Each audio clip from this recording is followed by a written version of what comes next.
Now you've got 2 fastener points here and 2 fastening points there. I had to loosen this and move this up so that it would. Got the windshield on the bike. I like the fact that right here it comes down to a point just like on your headlight. Again, I'll give you kind of the complete walk around. Welcome back everybody, Todd here. If you're new to the channel, thanks for stopping by. Today it's a balmy 10 degrees here in Michigan, so I'm spending some time in the shop, and I just received my T-Rex windshield for my Kawasaki KLX 300, so I thought I'd go ahead and put that on today and take you along for the journey. So come on with me, let's go get that thing installed on the bike. So here's my windshield, got the directions. I'm down to my last amount of hardware here, and let me show you what I've done so far because I've got the brackets installed. I'll try to talk over the sound of my heater going here in the shop, but again, it is 10 degrees, so I'm just gonna have to deal with that. So here you go. You can see there's a bracket right here. This bracket comes around, bolts in there, really easy. You just pop those off. They give you replacement bolts. Like everybody has said on this, it's a disappointment that they didn't provide stainless steel bolts, but nonetheless, there they are. You've got, underneath there, you've got 2, I don't know if that autofocus is going to do the job. You've got 2 washers under each of these. It raises that up a little bit. So that was an easy install. Then you come around here. The biggest thing on the KLX here is you've got this right here. It holds, you know, your brake line, and you're going to have to just move this out of the way to loosen up that bolt. You're going to want to make sure you put this bracket in on the bottom one on a 2024. Again, mine's a 2024 Kawasaki KLX 300. So you get that in there and keep that loose. Same thing on the other side. This one was easy, but get that in there, leave that loose. Now you've got 2 fastener points here and 2 fastening points there.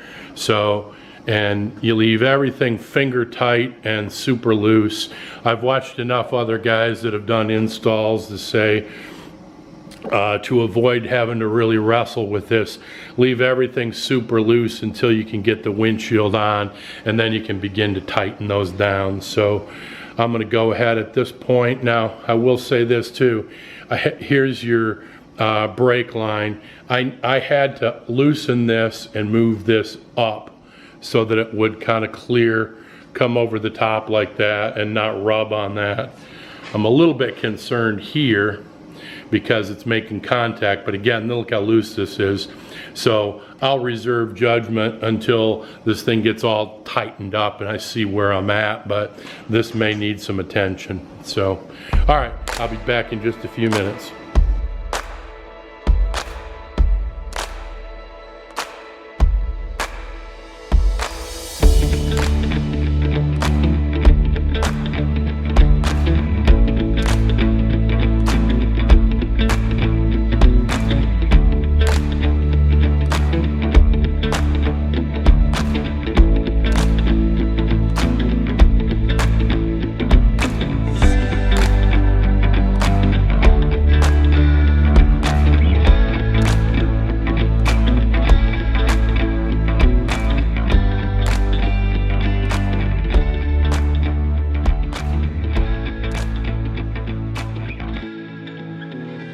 Got the windshield on the bike. I would say this is definitely a 2-person job. I had my wife help me.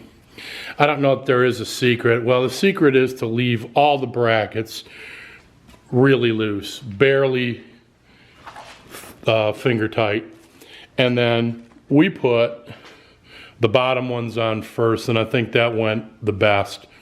And then the tops. Definitely having another person is a huge help. A couple of things that I can show you. The tolerance here between the bracket and the side of your front fairing, or the light fairing. On one side is fine.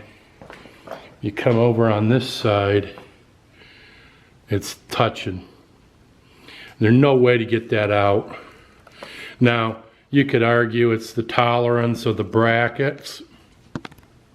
Could be the way they assembled this bike, and maybe the housing here is shifted just a little more this direction than that. I don't know.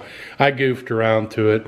You could think about taking this bracket and bending it out, but the minute you do that, it is not going to fit in that hole down there. Getting these 4 in the holes is no easy deal. And then getting your nuts on behind there and washers and all of that.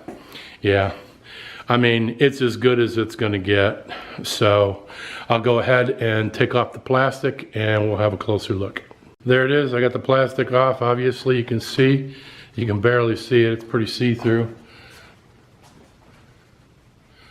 I like the scale of it. I like the fact that right here it comes down to a point, just like on your headlight. Again, mine is a 2024 KLX 300. It, as you can see, it has a flare at the top. I like that. Other people were talking about a flare down at the bottom. I guess it does kind of have a little bit of a flare to it at the bottom, but mostly it's the flare at the top. If you look at it from this direction, I did have concerns about this, and that's a sharp edge too. I don't know if you can tell that. So I will have to get something around this cable. Probably not a bad idea to get it around on both sides.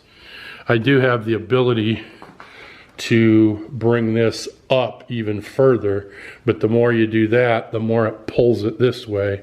So I may have to play around with this a little bit. Okay, I've pulled the bike out into the driveway just to give you a good walk around on it. I don't know how well it's gonna show, but here you go.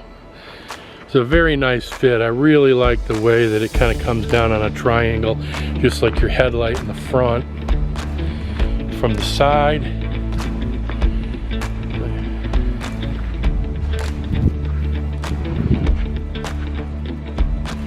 yeah, it's a nice snowy day in Michigan today. Again, I'll give you kind of the complete walk around as best I can show it to you.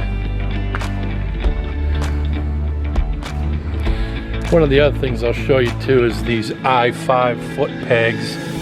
I changed those out a week or so ago. I'll put a link in the description on those.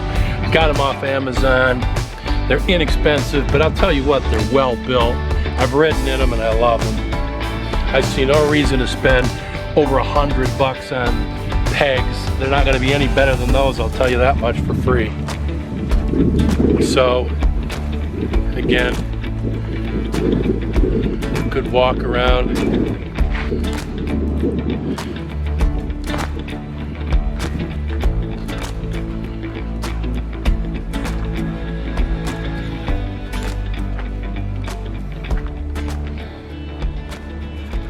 All right, there you go.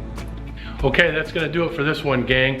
Hey, I appreciate you tagging along. Do me a favor, hit that like button, subscribe if you haven't, and I'll see you on the next one.